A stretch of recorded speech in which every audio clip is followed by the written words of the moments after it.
Muy buenos días, hermanos. Feliz sábado. Ahora, en esta linda mañana de este sábado, vamos a estudiar el capítulo 13 del libro Eventos de los Últimos Días, de la sierva de nuestro Dios, Ellen White. El capítulo 13 se titula La lluvia tardía. Antes vamos a comenzar con una oración pidiendo la bendición de Dios mediante su Santo Espíritu. Querido Padre Celestial, bendice este tema de estudio del capítulo 13 de Eventos de los Últimos Días para poder captar, Señor, justamente una de las últimas profecías que se va a cumplir para tu iglesia, el derramamiento del Espíritu Santo. Te lo suplicamos, tu bendición en el nombre de Jesús. Amén. Muy bien, el texto de esta mañana es Joel capítulo 2, versículo del 28 al 30. Joel capítulo 2, versículo del 28 al 30. El título de este pasaje es Derramamiento del Espíritu de Dios, del Espíritu Santo, de la tercera persona de la deidad. Versículo 28. Y después de esto derramaré mi espíritu sobre toda carne, y profetizarán vuestros hijos y vuestras hijas, vuestros ancianos soñarán sueños, y vuestros jóvenes verán visiones. Y también sobre los siervos y sobre las siervas derramaré mi espíritu en aquellos días. Y daré prodigios en el cielo y en la tierra, sangre y fuego, columnas de humo. El sol se convertirá en tinieblas y la luna en sangre antes que venga el día grande y espantoso de Jehová. El día, porque en un día caerán sus plagas, el día del Señor, la segunda venida de Cristo. Y todo aquel que invocare el nombre de Jehová será salvo. Porque en el monte de Sión, que es el pueblo remanente o la iglesia de los últimos días, porque en el monte de Sión y en Jerusalén habrá salvación, como ha dicho Jehová, y entre el remanente al cual él habrá llamado. Bien claro dice. Entonces, está hablando sobre el remanente de Dios, la iglesia adventista del séptimo día.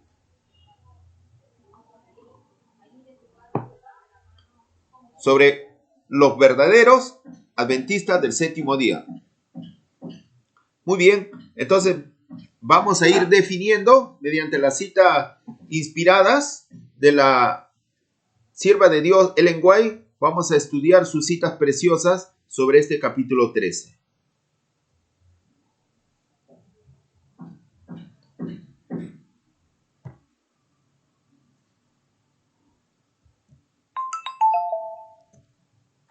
Muy bien. La obra del Espíritu se asemeja a la lluvia, tal como hemos leído. Y haré descender sobre vosotros lluvia temprana y tardía. Hay un texto bíblico.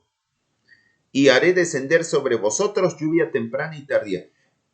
Cuenta acá ella, en el oriente, o sea, por los países de Israel, por todos esos países de Palestina, dice, la lluvia temprana cae en el tiempo de la siembra. Es necesario para que la semilla germine, gracias a la influencia de estas lluvias fertilizantes, aparecen los tiernos brotes. La lluvia tardía que cae hacia el fin de la temporada madura el grano y lo prepara para la siega, para la cosecha. Entonces el Señor emplea estos fenómenos naturales para ilustrar la obra del Espíritu Santo.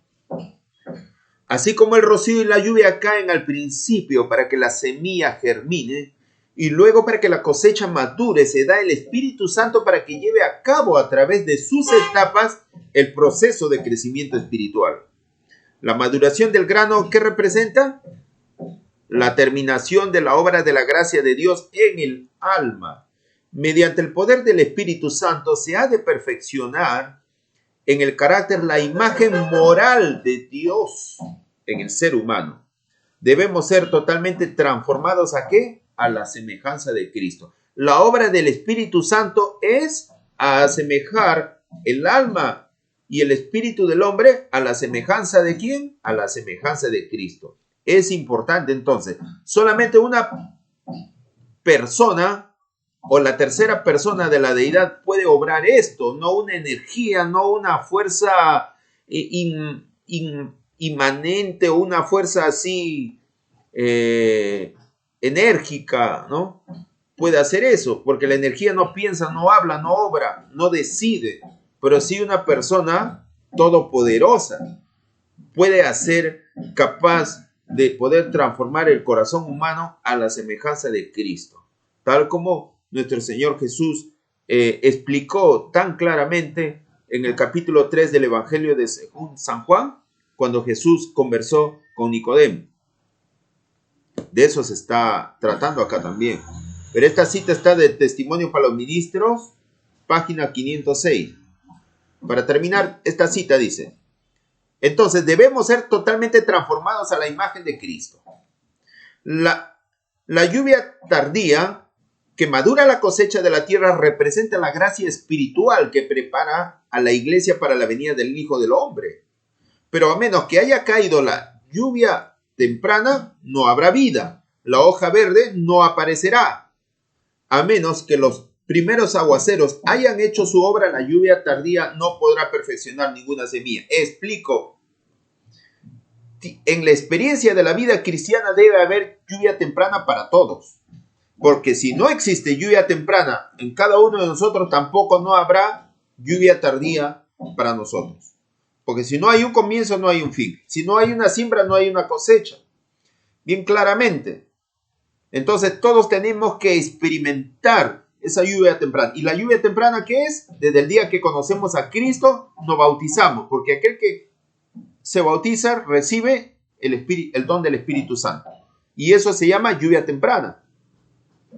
Entonces, durante nuestro andar en esta vida, en nuestra experiencia cristiana, tenemos que ir madurando poco a poco. Y esa obra lo hace el Espíritu Santo. Tenemos que nosotros permitir que el Señor obre. Entonces, a medida que nuestro progreso en nuestra vida cristiana vaya siendo más ascendente, entonces estaremos preparados para recibir la lluvia con más efusión, con más fuerza, con más torrencial, que es el Espíritu Santo, para poder hacer dos cosas, ¿no? Proclamar el mensaje y prepararnos para el tiempo de angustia que se viene. Entonces, eso es bien claro lo que aquí está diciendo. La obra del Espíritu se asemeja a la lluvia temprana y a la lluvia tardía.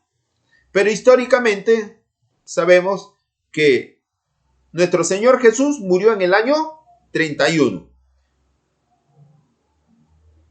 Y 50 días después que nuestro Señor Jesús fue crucificado, 50 días, fue derramado el Espíritu Santo, que se le conoce como el día de Pentecostés. Entonces también se lo llama lluvia temprana. Entonces eso fue el comienzo de los últimos 2 milenios durante todo el cronograma de los 6.000 años de historia de pecado de este mundo. Me estoy refiriendo prácticamente en el año 31, que se cumplieron 4.000 años de historia desde la entrada del pecado, también era el inicio de los últimos 2.000 años para completar los 6.000 años. Entonces, ¿con qué comenzó? Con el derramamiento del Espíritu Santo, que se llama la lluvia temprana. ¿Para qué? Para que la iglesia cristiana apostólica pudiese empezar a hacer la obra de evangelización tanto a los judíos como a los gentiles. Y esto fue en el año 31. El derramamiento de la lluvia temprana fue en el año 31. Entonces, así como se dio comienzo a la lluvia temprana en el primer comienzo de los últimos 2 milenios, ¿no? En el año 31, así también al fin de los 2.000 años, poco antes de la venida de Cristo, se va a derramar para hacer una hermosa y una gran cosecha, también otra lluvia que es conocida como la lluvia tardía, el refrigerio de la presencia del Señor. el derramamiento del Espíritu Santo sobre el pueblo remanente verdadero, sobre el pueblo adventista verdadero, para poder terminar, dar el mensaje a toda la humanidad, para que así se cumpla el texto de Mateo 24:14. Y será predicado este evangelio a todo el reino para testimonio o para conocimiento a todas las naciones. Entonces vendrá el fin. ¿El fin qué? Con el fin de los 6.000 años de historia del pecado, o también de los 2.000 años desde que Cristo nuestro Señor fue crucificado en el año 31. 31 más 2.000 da 2031. Entonces ahí se va a cumplir los últimos dos milenios desde que nuestro Señor Jesús fue crucificado. Entonces, existe un comienzo y existe un fin. El primer año, la lluvia temprana es derramada. Al fin de los 2.000 años, también el Espíritu Santo es derramado en forma abundante para dar el fuerte clamor. La lluvia temprana vino en Pentecostés en el año 31 después de Cristo. Esto de aquí me sorprende. Particularmente, este tema lo he preparado rapidísimo, nada más, porque estaba haciendo unas otras publicaciones en las redes sociales sobre el ministerio, ¿no? Y ahorita me sorprende, como lo he hecho apurado, justamente lo estaba mencionando en estos momentos en la diapositiva anterior. Pero es curioso que este título, ahorita lo estoy viendo, dice, la lluvia temprana vino en Pentecostés en el año 31 después de Cristo. Y este título textualmente lo van a encontrar en el libro de Eventos de los Últimos Días, en el capítulo 13. Ahí lo van a encontrar. La lluvia temprana vino en Pentecostés en el año 31 después de Cristo. Ese título no es mío. Ese título es de los editores del libro de Eventos de los Últimos Días, de la hermana White. Entonces, si lo suma usted a ese 31 más 2000, ¿qué año da? Matemática simple, adición, suma. 31 más 2000, 2031. Más claro no puede ser, hermanos. Entonces, si la lluvia temprana, como escribieron los editores, que fue en el año 31, entonces la lluvia tardía va a ser poco antes de la venida de Cristo. Un año antes, 2 años, pero casi al finalizar los 2000 años. Entonces es bien claro, hermano. Y tengo otro texto que otro día se lo voy a leer, donde está en Oseas, que justamente después de 2 días el Señor resucitará, como la lluvia temprana y la lluvia tardía. Bien claro, después de 2 días, día por año, 2000 años, es más claro.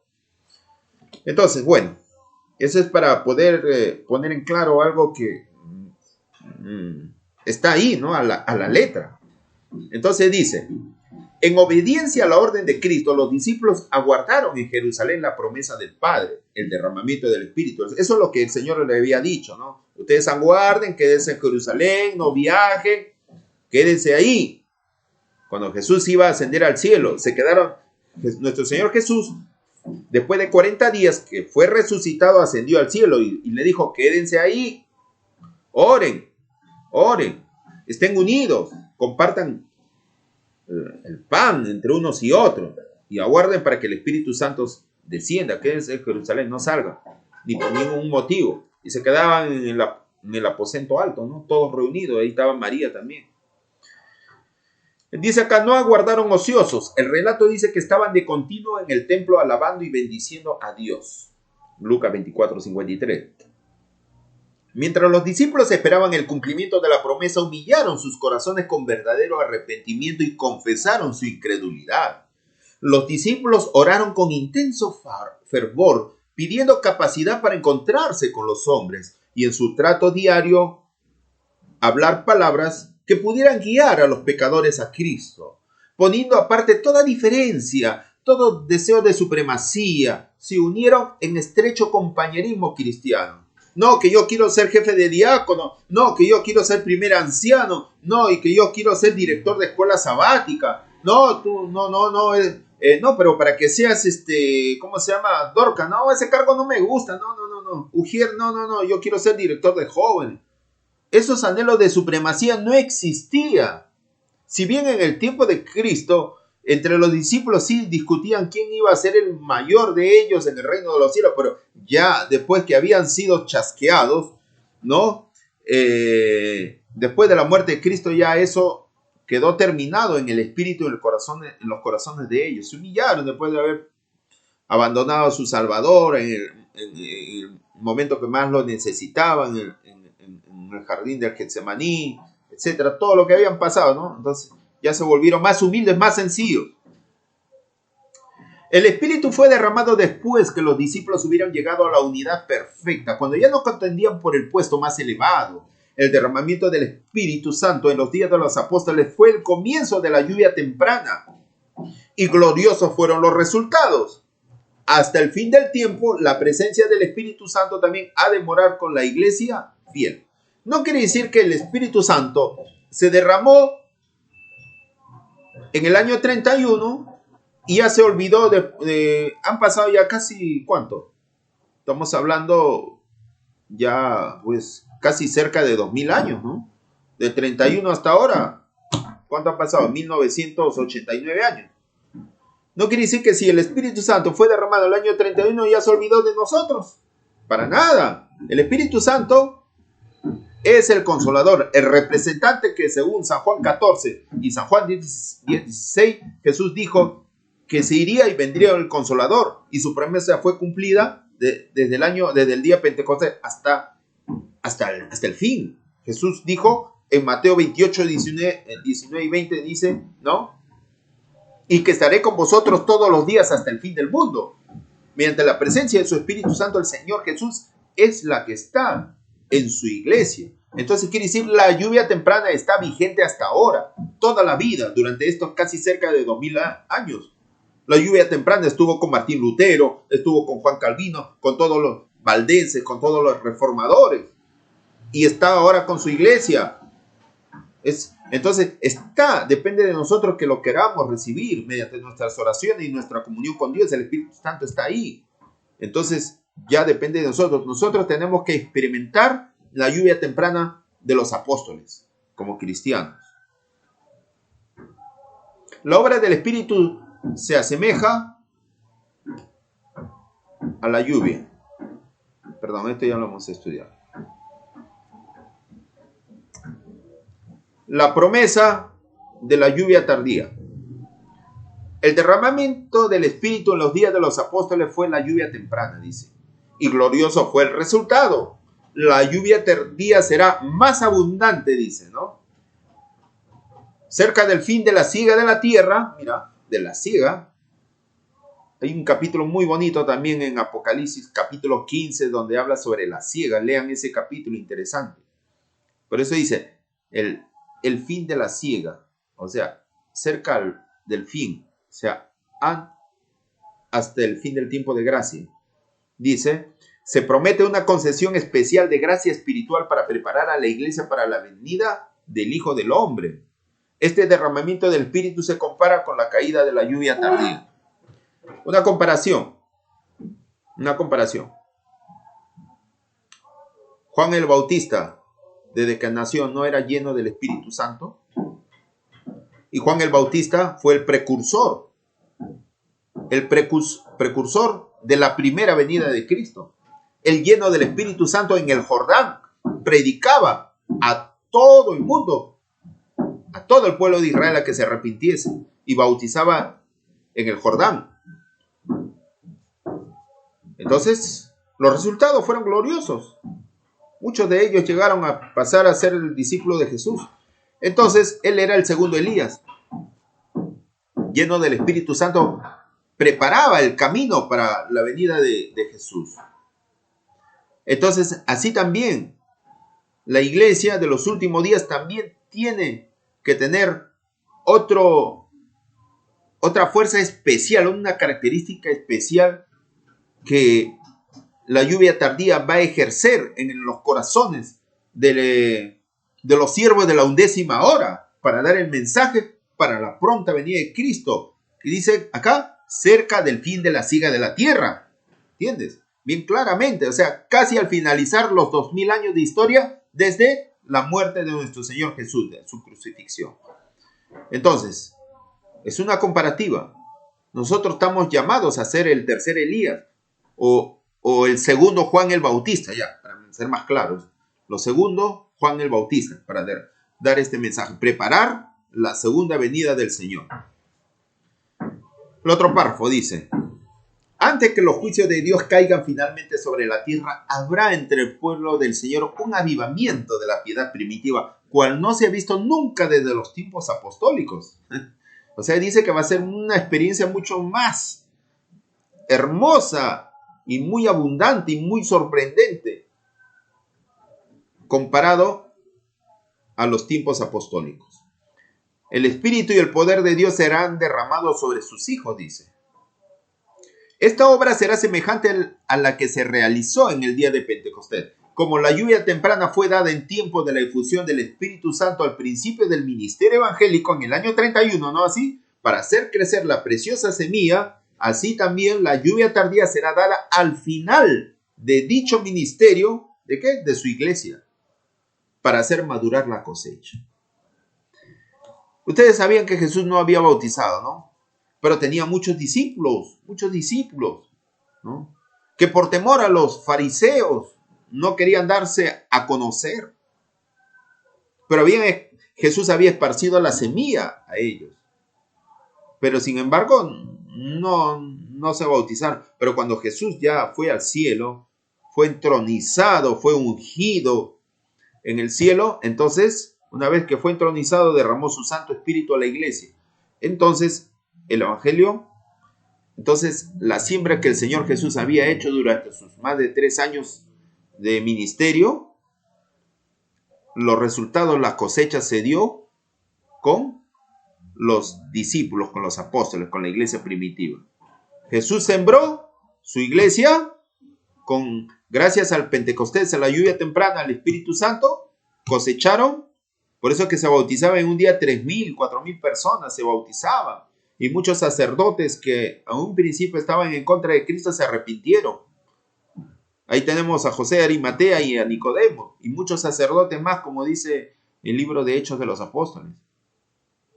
¿Qué dice acá? La lluvia tardía producirá, ¿qué cosa? El fuerte clamor, tal como ustedes ven ahí en la imagen. En ese tiempo descenderá la lluvia tardía o refrigerio de la presencia del Señor para dar poder a la voz fuerte del tercer ángel y preparar a los santos para que puedan subsistir durante el plazo cuando las 7 postreras plagas serán derramadas. O sea, a la vez que prepara a uno, ¿no?, para dar el mensaje a la humanidad, pero también te prepara, te fortalece espiritualmente la lluvia tardía para que puedas pasar el tiempo de angustia cual nunca hubo durante la historia de este mundo. Hoy que los revestidos de la armadura proclamaban poderosamente la verdad con fructuosos resultados, pregunté por la causa de tan profundo cambio y un ángel me respondió: a la sierva de Dios es la lluvia tardía, el refrigerio de la presencia del Señor, el potente pregón del tercer ángel. Primeros Escritos, página 271. Así ha de ser. La lluvia temprana produce conversión. La lluvia tardía, ¿qué cosa? Desarrolla un carácter semejante al de Cristo. Lo que les estuve explicando al principio, de acuerdo al título amarillo. La lluvia temprana, ¿qué produce? Conversión, desde el día que nos bautizamos y nos entregamos a Dios. La lluvia tardía, ¿qué cosa? Desarrolla un carácter ya semejante al de Cristo. O sea, ya culmina la transformación de nuestro carácter. En ningún momento de nuestra experiencia podemos prescindir de la ayuda que nos capacitó para comenzar. Las bendiciones recibidas en ocasión de la lluvia temprana no son necesarias hasta el mismo fin. Al buscar a Dios para que nos conceda el Espíritu Santo, Él producirá en nosotros, ¿qué cosa? En nuestro carácter: mansedumbre, humildad de mente y una consciente dependencia de Dios con respecto a la lluvia tardía que trae perfección. Acá no existe psicólogos ni psiquiatras para ayudar la sanidad del alma de la persona. El Espíritu Santo es completamente Dios que hace, te transforma totalmente, te vuelve una persona con mansedumbre y humildad de mente, no altanera. No, que yo, que sé griego, sé hebreo, que análisis sintáctico, morfológico, que no a la metáfora, hay que analizar textualmente, no.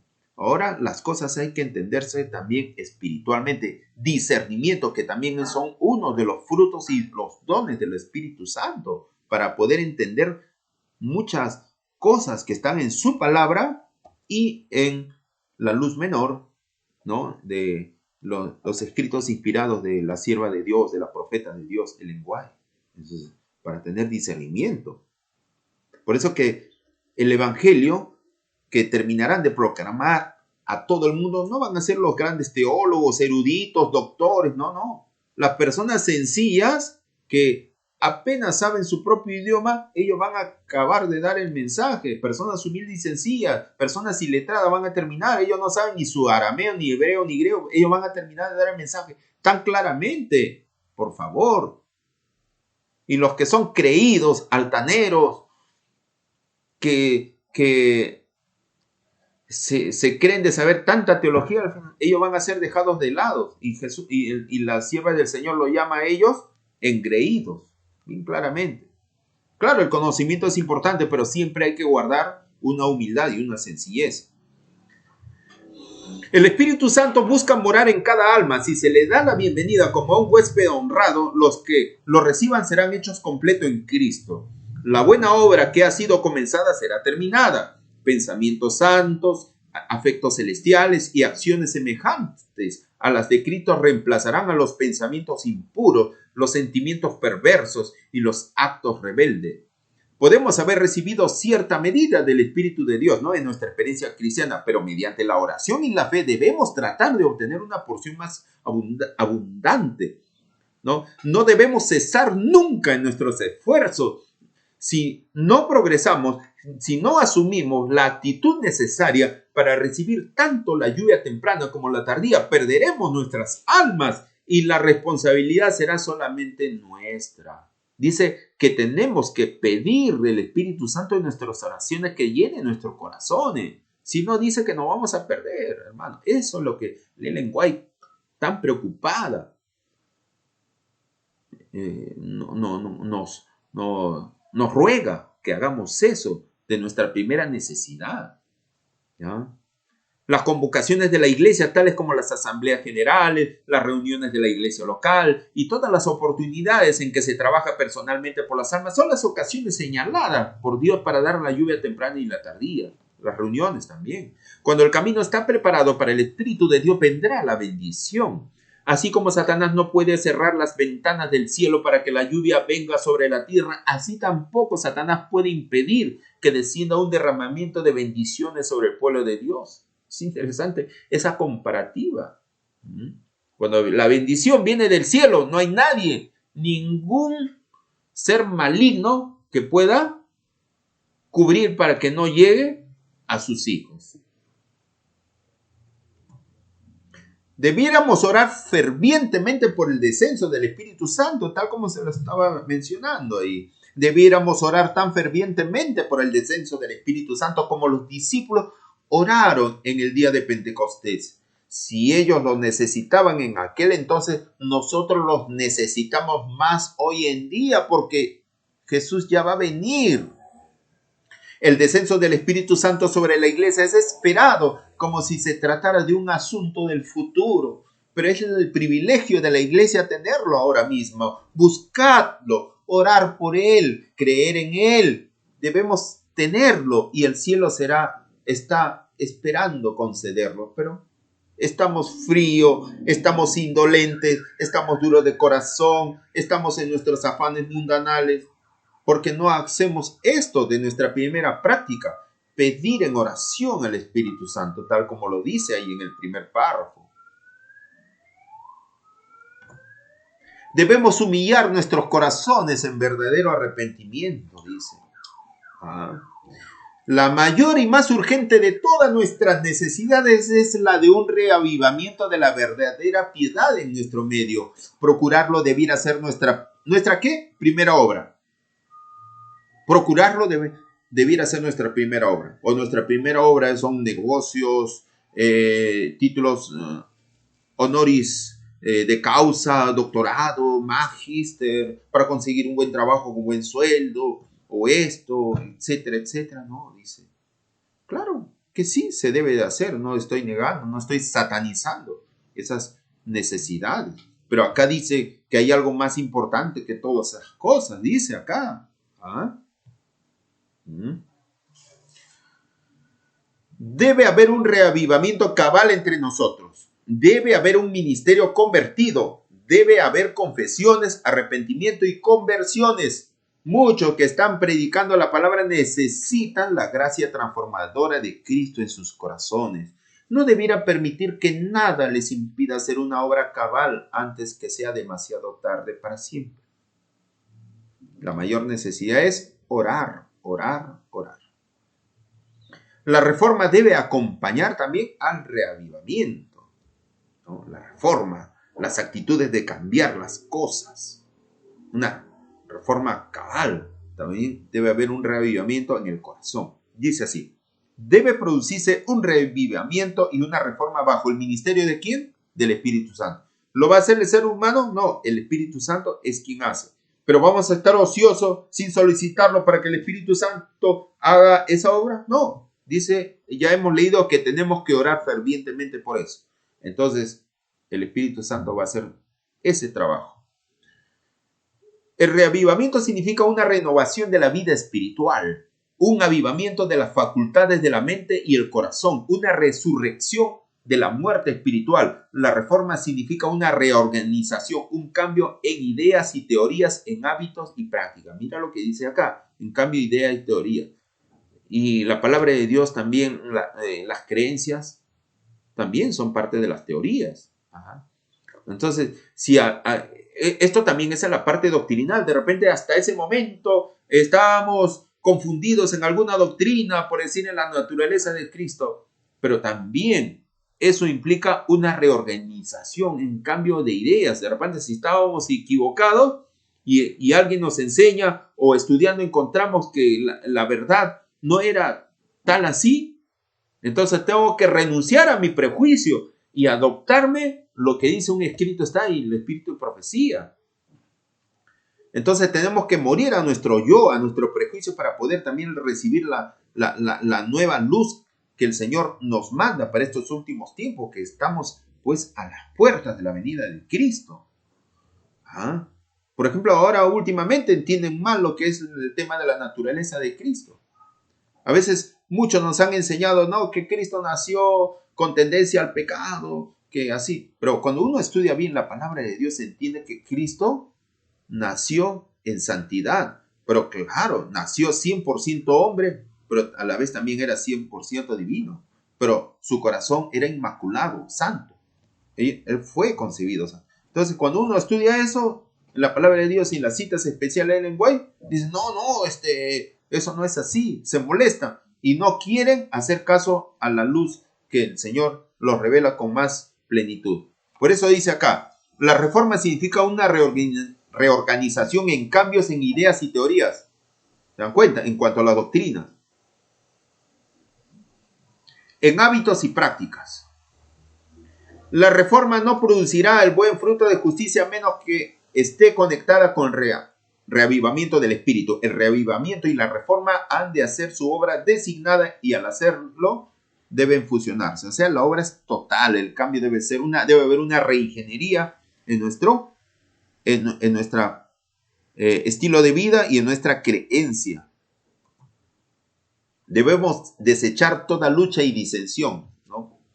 Cuando los obreros tengan un Cristo que more permanentemente en sus almas, cuando todo egoísmo esté muerto, cuando no haya rivalidad ni lucha por la supremacía, cuando existe unidad, cuando se santifiquen a sí mismos de modo que se vea y sienta el amor mutuo, entonces las lluvias de gracia del Espíritu Santo vendrán sobre ellos tan ciertamente como que la promesa de Dios nunca faltará en una jota o tilde. Pero cuando es rebajada la obra de otros, para que los obreros puedan mostrar su propia superioridad, demuestran que su propia obra no lleva la señal que debiera. Dios no puede bendecirlo. No debe existir eso, no, que yo quiero tener un cargo más elevado. No, no. Acá el trabajo debe ser unidad para que el Señor pueda bendecir. Si subsistimos en el gran día del Señor con Cristo como nuestro refugio y nuestra fortaleza, debemos abandonar toda envidia y toda contienda por la supremacía. Debemos destruir completamente la raíz de estas cosas impías para que no puedan surgir de nuevo a la vida. Debemos ponernos plenamente del lado del Señor. Desechen los cristianos todas las disensiones y entréguense a Dios para salvar a los perdidos.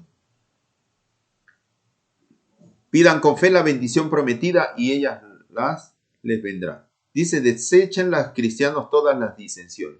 A veces hay disensiones, quién refuta a quién, existe esa rivalidad para hacer notar el yo, el ego de que uno sabe más, etc. Eso debe eliminarse. Es tremendo cuando existen esas luchas.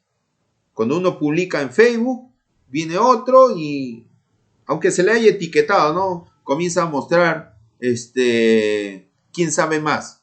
Hacen preguntas para que a veces demostrar que sabe más y hace notar su jactancia. Y eso no es del Espíritu de Dios, ese es del espíritu del diablo. Amaos unos a otros, dice. El cristianismo se ha de revelar en el más tierno afecto mutuo. Cristo ha de recibir supremo amor de parte de los seres que ha creado. Cristo es nuestro creador. Y requiere que el hombre fomente una consideración sagrada por sus prójimos. Cada alma salvada lo será por el amor que comienza con Dios. La verdadera conversión es un cambio del egoísmo al amor santificado para Dios y el amor mutuo entre los hombres. Los atributos que Dios más aprecia, que son la caridad, el amor y la pureza, debieran ser estimados por todo cristiano. El argumento más poderoso en favor del evangelio es un cristianismo amante y amable.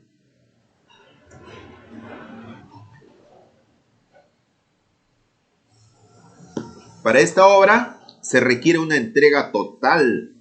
Dios no aceptará nada menos que una entrega sin reservas. Los cristianos indiferentes y pecaminosos nunca podrán entrar en el cielo. No encontrarán felicidad en él, porque no saben nada de los principios elevados y santos que gobiernan a los miembros de la familia real. El verdadero cristiano mantiene abiertas hacia el cielo las ventanas del alma. Vive en compañerismo con Cristo. Su voluntad se conforma a la de Cristo. Su mayor deseo es llegar a ser más y más semejante a Jesús. Eso debe ser el verdadero sentir y objetivo de todo cristiano. No podemos emplear el Espíritu Santo. El Espíritu Santo ha de emplearnos a nosotros. Nosotros tenemos que ser los mediums, los intermediarios del Espíritu Santo. Así como existen brujos, brujas, que se dejan guiar por los demonios, o se convierten en mediums, o hablan por medio de los demonios, nosotros tenemos que ser viceversa. El Espíritu Santo debe hablar por medio de nuestros labios santificados. Debemos dejar que el Espíritu Santo se posesione. Debemos entregar nuestra alma al Espíritu Santo para que Él haga la obra total en nuestras vidas, tanto para nosotros como para los demás. Eso debe ser lo contrario a la hechicería, al espiritismo. Hay que despejar el camino para la lluvia tardía. ¿Qué cosa hay que despejar? Vamos a ver. Vi que nadie podrá participar del refrigerio a menos que haya vencido, ¿qué cosa? Todas las tentaciones y triunfado del orgullo, el egoísmo, el amor al mundo y toda palabra y obras malas. Por lo tanto, debemos acercarnos más y más al Señor y buscar anhelosamente la preparación necesaria que nos habilite para permanecer firmes en la batalla en el día del Señor. Nos toca a nosotros remediar los defectos de nuestro carácter, limpiar el templo del alma de toda contaminación. A veces hablamos malas palabras, a veces pensamos mal del vecino. Entonces esas cosas se debe dejar, la chismosería, todas esas cosas. negativa. Entonces la lluvia tardía caerá sobre nosotros como cayó la lluvia temprana para los discípulos en el día de Pentecostés. No hay nada que Satanás tema tanto como que el pueblo de Dios despeje el camino quitando todo impedimento de modo que el Señor pueda derramar su espíritu sobre una iglesia decaída y una congregación impenitente. Cada tentación, cada influencia opositora, ya sea manifiesta o secreta, puede ser resistida con éxito, no con ejército ni con fuerza, sino con mi espíritu, ha dicho Jehová de los ejércitos. Convertidos en obreros activos en el servicio de Cristo. Cuando las iglesias llegan a ser iglesias vivientes y laboriosas, se les dará el Espíritu Santo en respuesta a su sincero pedido. Entonces se abrirán las ventanas del cielo para los aguaceros de la lluvia tardía. Mantener limpio el recipiente y ponerlo boca arriba. No necesitamos preocuparnos por la lluvia tardía. Todo lo que debemos hacer es mantener limpio el recipiente y ponerlo, el vaso, ¿qué cosa? Hacia arriba, listo para recibir la lluvia celestial y perseverar en oración. Y esto debe ser nuestra oración. Escucha y lea. Haz que la lluvia tardía llene mi vasija. Que la luz del ángel glorioso que se une con el tercer ángel brille en mí. Dame una parte en la obra. Déjame proclamar el mensaje. Permíteme ser el colaborador de Jesucristo. Al buscar así a Dios, permítame decirle, eso dice Elena de White, permítame decirle, al buscar así a Dios, decirles que Él está permanentemente preparándolos, dándoles su gracia. Entonces, si así pedimos, el Señor va a contestar inmediatamente nuestro pedido. La respuesta puede venir con celeridad repentina y con poder abrumador, o puede demorarse por días y semanas nuestra fe ser probada. Pero Dios sabe cómo y cuándo contestar nuestra oración. Nuestra parte del trabajo es ponernos en conexión con el canal divino, el cielo. Dios es responsable por su parte del trabajo. Dios es fiel. Es el que ha prometido. El asunto grande e importante para nosotros es ser de un corazón y mente, desechando toda envidia y malicia, y como humildes, suplicantes, velar y esperar. Jesús, nuestro representante y cabeza, está listo para hacer por nosotros lo que hizo por lo que estaban orando y velando en el día de Pentecostés. No todos recibirán la lluvia tardía, ojo. Se me mostró que si el pueblo de Dios no hace esfuerzo de su parte, sino que espera que el refrigerio descienda sobre ellos y elimine sus faltas y corrija sus errores, y depende de eso para limpiarse de la inmundicia de la carne, del mundo, del espíritu, y alistarse para participar en el fuerte clamor del tercer ángel, será hallado falso. Así es. Muchos dicen, no, pero la profecía dice que la lluvia tardía va a ser derramada. Entonces ya normal, voy a mi iglesia los sábados, doy mi diezmo, trabajo y no oro, no pido por el Espíritu Santo. ¿Creen que así vamos a recibir? No, hermanos, no. Debe haber fervorosidad. Debemos pedir que Dios produzca en nuestro corazón muerto el querer como el hacer su buena voluntad. Bendiciones a todos ustedes, mis hermanos. He querido traer esta meditación para que todos podamos estar preparados. Vamos a culminar con una corta oración. Querido Padre Celestial, gracias, Señor, por este estudio. Te rogamos, Señor, que tu Santo Espíritu pueda ser derramado en nuestros corazones, porque lo necesitamos tanto para estos tiempos difíciles que ya estamos viviendo en carne propia y van a seguir aumentando. Bendice al ministerio del cuarto ángel. Bendice también, Señor, con tu Santo Espíritu a los hermanos de la Iglesia Adventista del Séptimo Día y para todo nuevo amigo y hermano que nos está viendo a través de este estudio. Ayúdanos, Señor, para poder seguir adelante avanzando con tu mensaje y de que pronto vas a venir. Te lo pedimos estos favores en el nombre de nuestro gran mediador y salvador Jesucristo. Amén. Un feliz sábado y un abrazo a todos ustedes, mis queridos amigos y hermanos, amigos del Cuarto Ángel, amigos Víctor Sanvice, José Sanvice, Santiago Lanedo, Hernando Pérez Lordán, a la hermana Laura Queirolo, a la hermana Iris Maranata, a la hermana Morales Bea, a la hermana Rosillaris, a todos mis hermanos, un abrazo y una bendición también para todos. Para Irina también. Chao, Dios los bendiga.